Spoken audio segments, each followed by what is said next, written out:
to my channel. It's Dr Mwela opinion here, aka Dr Grace, aka God's very own, you name it.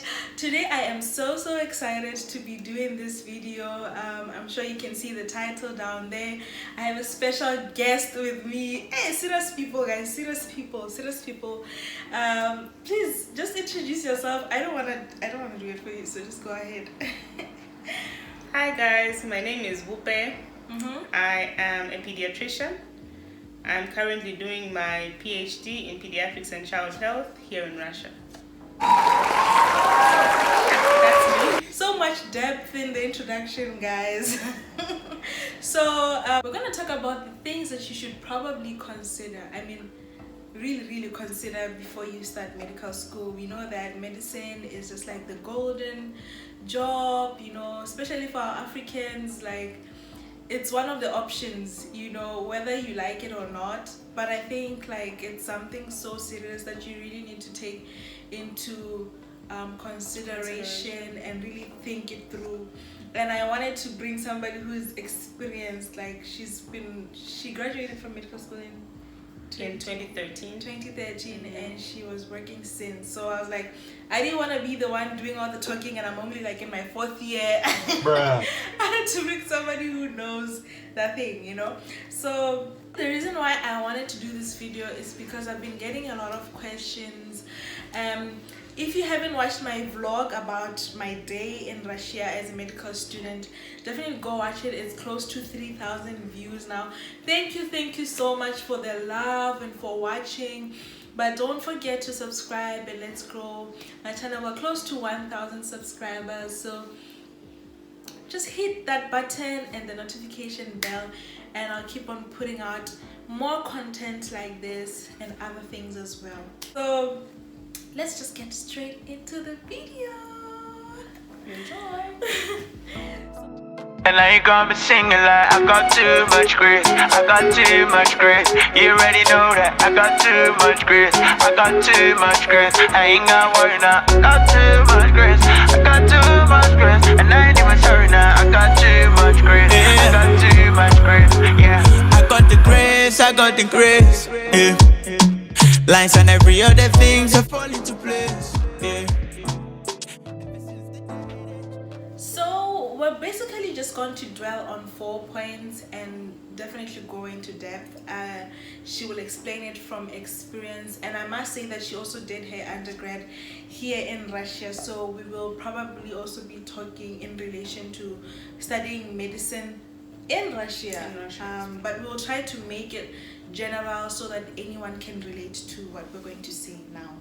So one of the points, you know, I must mention that prior to this I did meet with her, and We had a chat. And actually we also had somebody else come over. He's a resident of neurosurgery. Big deal, and I've booked him. He must join us next time, but it depends on your reaction and whether you will comment. You tell us what you need, if you need part 2 of this, you know. And definitely don't forget to subscribe. Okay, anyway, let's get into it. Okay, so point number 1 is you have to make sure that you are passionate about medicine. I know it sounds so cliche and not so serious, but it's really a big deal. Like, it's very vital when you're looking into studying medicine. So yeah. So I think it's something that definitely you have to be passionate about, and it's something that you want to do, not only because you are intelligent and you think that medicine is all about being bright. It's not always like that. Yeah. So it's something that you need to know that I'm going into this with my whole heart. So it's something that you have to know that every time I go to the hospital, I'm going to be dealing with people, I'm going to be dealing with human beings, and these are people who need your love and your care on a daily basis. So it's something that you have to really have the heart for. And you have to be ready for all the challenges that you're going to have ahead, because it's not a small thing. It's a big career, it's a big commitment. So I hope that today I can help and try and guide you into how to go about it and what you need to do as well. Beautiful. And even for me, speaking from a perspective of a student, I think you also just need the passion from day one. And I'm not saying it's not possible to make it through medical school without, without like passion. Like some people do it, their parents force them to be here and what you can get through it. But I'm sure now when it gets to the career, you'll just have a degree near you, but you won't be doing anything, and that will just be 6 years of your life down the drain. But I think just to really get through medical school, you also need to have passion, especially for us who are studying in like a different language in Russia, in a foreign land. The system is way different from back home. You don't have your family here, and the only thing that can really keep you is the goal. The goal and the passion, The passion. Beautiful. So that even actually leads me to the second point of last time we had a talk and you mentioned that you have to define your reason for doing medicine. And I think it's something that we really have to be honest about, like know the purpose. It's like anything you do, you have to have the purpose. You need to know why you're doing it, right? So just because I'm interested, why would you say you're doing medicine? Like, just to be more practical, maybe. For me, it's something that I haven't seen myself doing anything else other than medicine. I'm a type of person who, even after school, I think I could never visualize myself anywhere else but in medicine. It all started from my dad and my mom and them wanting me to do this huge career that I never thought I would ever be able to do, but it's a story on its own, where my medical career started because of a certain book that I had read. So because I read that book and my parents deliberately bought me that book, I got so inspired to be like that person. I don't know if you've read the book Think Big by Ben Carson. Oh no, I have. That's one of my favorite books, and it's one of the biggest that was like the main that was like the major back then. It was the thing. So my parents I think I watched the movie. The movie. No, I didn't read the book, because when I watched the movie, it's like, okay, what's the point of reading the book? But I understand what you're talking about. Someone else also said that if you are not a doctor, then you're unemployed. That's how you're supposed to really love it. Exactly. And after that, I could never see myself in anything else. And my goal was always to be good at the sciences and to be good at all that, so that I can be what I want to be. At first, it was what my parents wanted me to be, but then with a passion, I fell in love with it as well. Yeah, and also just, also like your reasons may be different. Maybe you just looking at the situation back at home. Maybe you are really actually looking for the paper, the money, but define your reasons, know why you're doing it, because it's it's the energy that will drive you to keep on doing it. And we want to also talk about something that maybe can help those who are studying abroad. The point was, you need to study with consideration of where you're going to practice, and also look ahead into maybe the field that you'd like to specialize in. Did you already know that you'd be a pediatrician? Like, is that something that you knew like from day one? I did at some point. I did, but then it's something that I always kept changing my mind. Okay. I remember when I finished my internship, I was going through this phase where I was trying to figure out what I wanted, whether it was obs and gyn or it was pediatrics. So it's something that I've always wanted because I love kids and I have a passion for kids, and kids just make me happy. I feel like pediatrics is something that whenever I go to work, I'm happy to be there. Even if I'm in a bad mood, I'm in a down mood, as soon as I see the kids, I feel my heart gets lifted. So it's something that I've always wanted to do. So what would you, by the way, I'm still also trying to figure it out. I think sometimes you don't have to put yourself under pressure, and also just learn while you're doing your undergrad. Also, I want you to talk about the transition from studying in Russia and going back to Zambia to work for for 5 years. 5 years. What would you advise to the people who are now already in the situation where they're studying here, and just be raw about it? Like, how was it? That's it's quite something, guys. It's not easy. It's one thing where you're in this country and you think you're studying medicine, then you go back home, they ask you a question, and you've got no clue what they're talking about. It's really hard, because not only is it hard for people who are studying in Russian language, it's hard for people who are studying in English as well. Because obviously with both ways there are challenges, because in Russian you have to learn the Russian language and then you don't know the terminologies in English. They'll tell you no, it's all Latin, and you're still going to understand it. But when you get home, guys, it's a whole different story. Transition was crazy. Where you get your degree, you're done, and you think, yeah, I'm a doctor, and now I'm going home, I've got this. But when you get home and they ask you a question, it's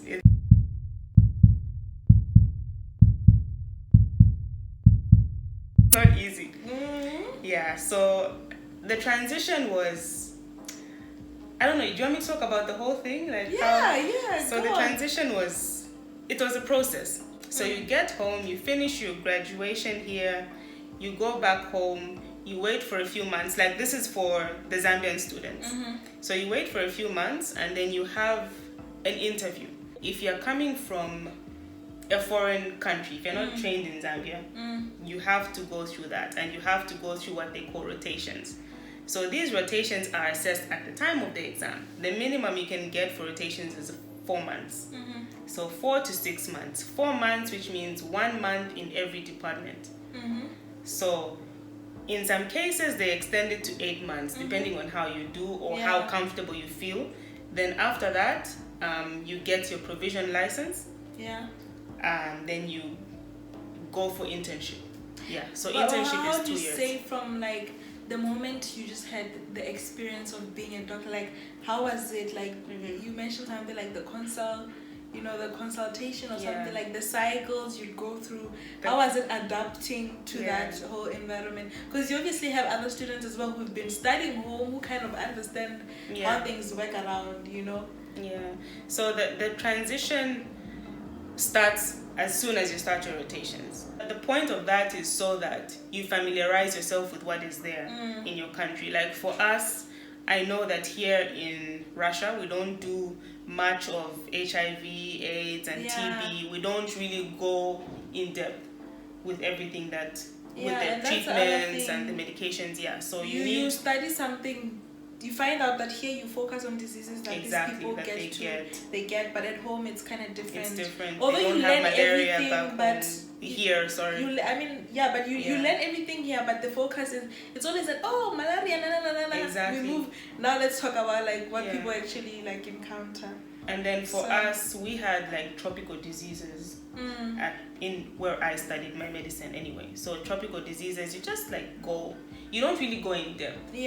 Because it's not something that happens in Russia. So the whole point of the rotation is for you to familiarize yourself with what's there. And but you got used to it with time, isn't it? Like you do, but you have to prepare yourself mentally, emotionally, physically to go through everything that you have to go through when you go back home, because it's not easy. First of all, there's this stigma, even just from people who have studied back home and people who have studied abroad. There's stigma because there is that saying that we do not deserve we do not deserve being doctors, and we are not taught as much as they are, and it's a lot. I understand where that comes from, because there are a lot of people who have studied abroad and maybe they haven't been serious with their studies, and they take that back home with them, so they make everybody else look bad. Because med school back at home is really tough. Because it's really tough. It's not jokes, and by the time you are graduating, you're supposed to know everything. And here it's kind of easy to get away with without even knowing it. It's possible, especially with the language barrier as well.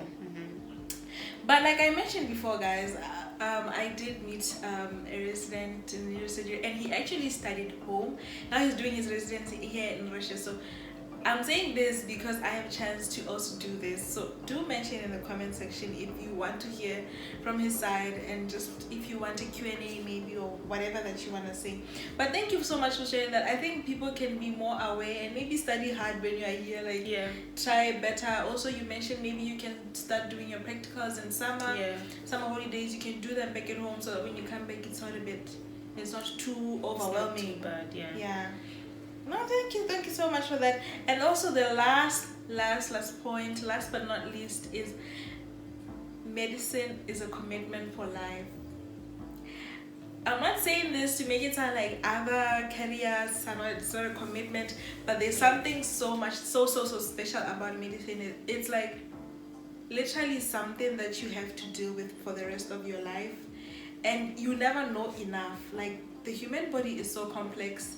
You spend, like, just for example, you graduated in 2013 and you're still studying to know better, to go to another level. And after this, you still work. Like, there's no break. Like, what would you say more about it? Because I'm just speaking from a student's mind.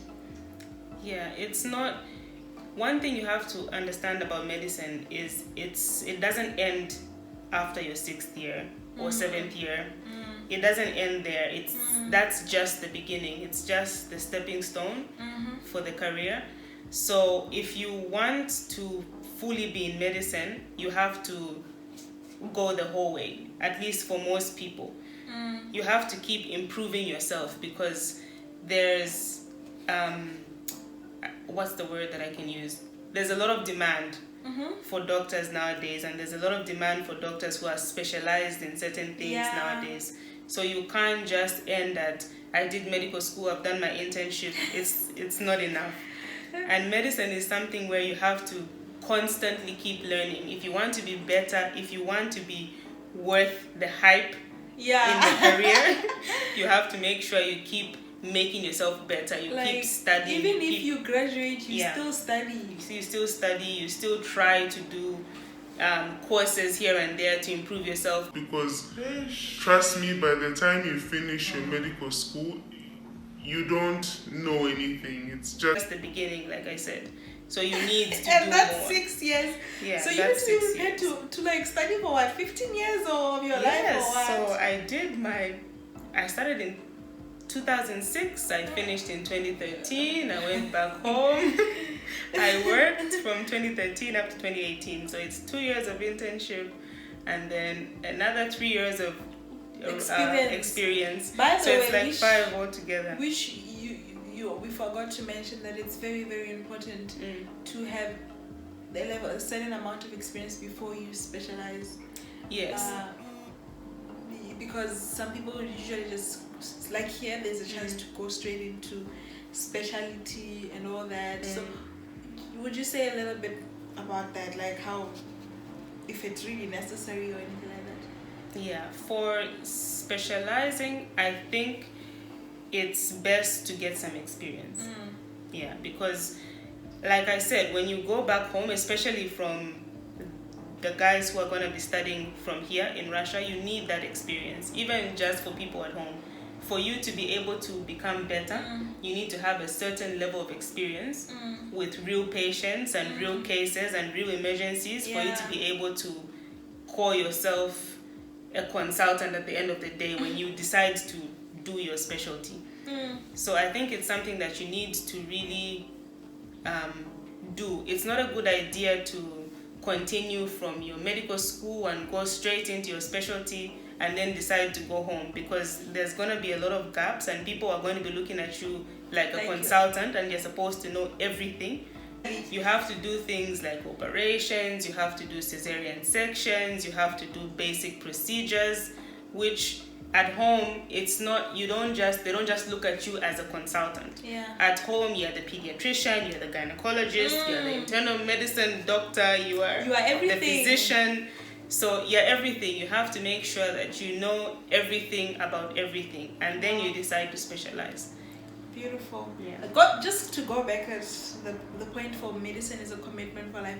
There's something that you mentioned, your friend mentioned that there are humans, there are doctors, and there are soldiers. And you said something like medicine takes a part away, something from you. And I want you to say it because I'm just a learner here. I want you to just be raw about it and just share your experience.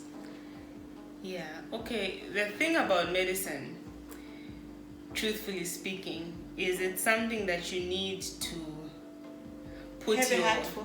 whole heart in, because I'm not saying it to scare people, but I think it's just something that hasn't been said enough, and maybe most people go into it without really knowing what's involved in the medical career.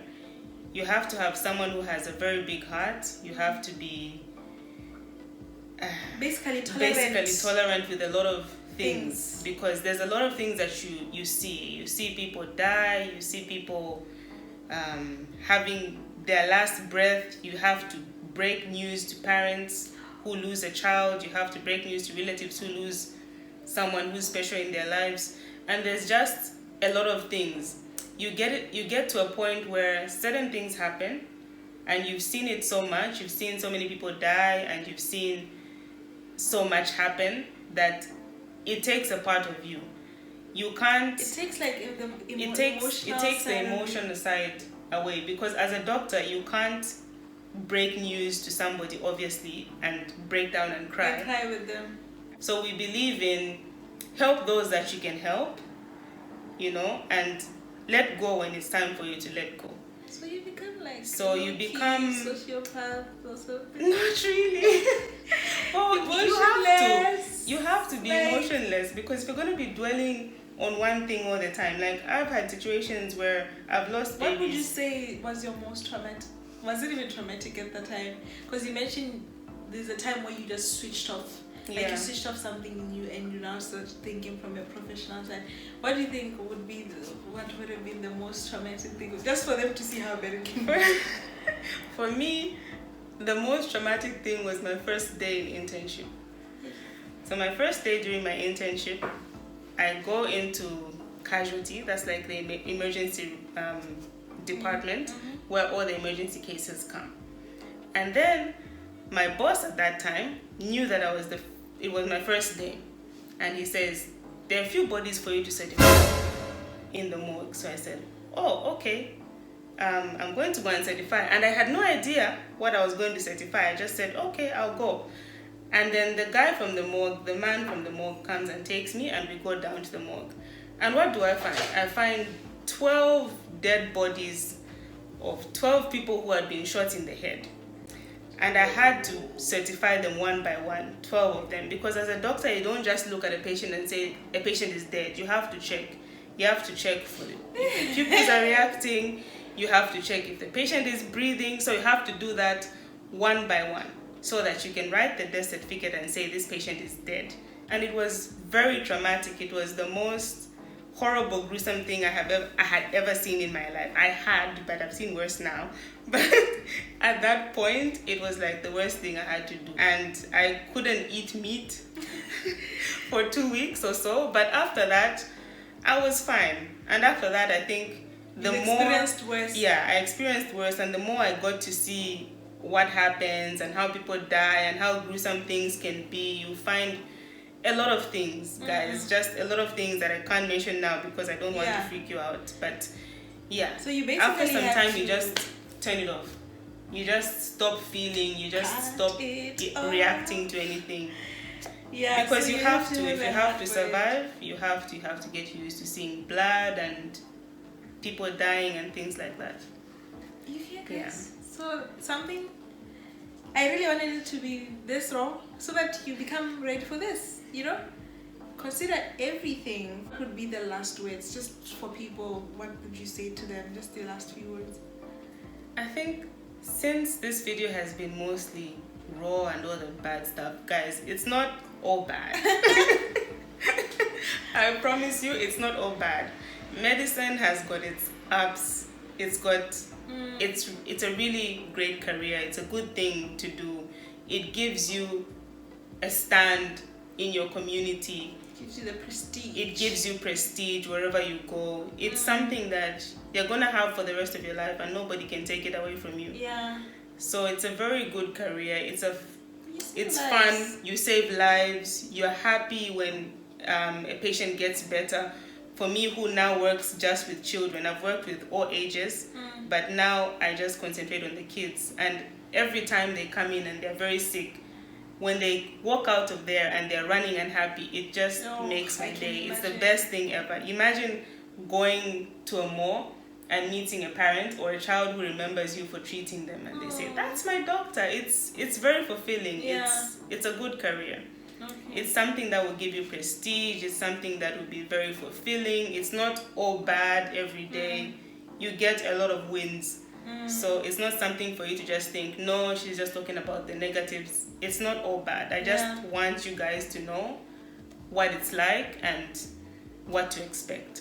Wow, thank you so much for being a part of this. I am honored to just be next to her. She's like my inspiration, and I'll literally just be sticking and holding on to her until I even finish my med school. So yeah guys, that is it for today. If you definitely want more, do mention and follow me on Instagram, ask questions. I'll compile them and maybe prepare something, cook something for you, but thank you so much, Dr. Wupe, for being a part of this. That's it. I'm for honored today, to be here. Yes. My heart. Anyway guys, thank you so much for watching this. Share the knowledge and bless somebody out there. That's it from me. Bye-bye. Bye. That's it from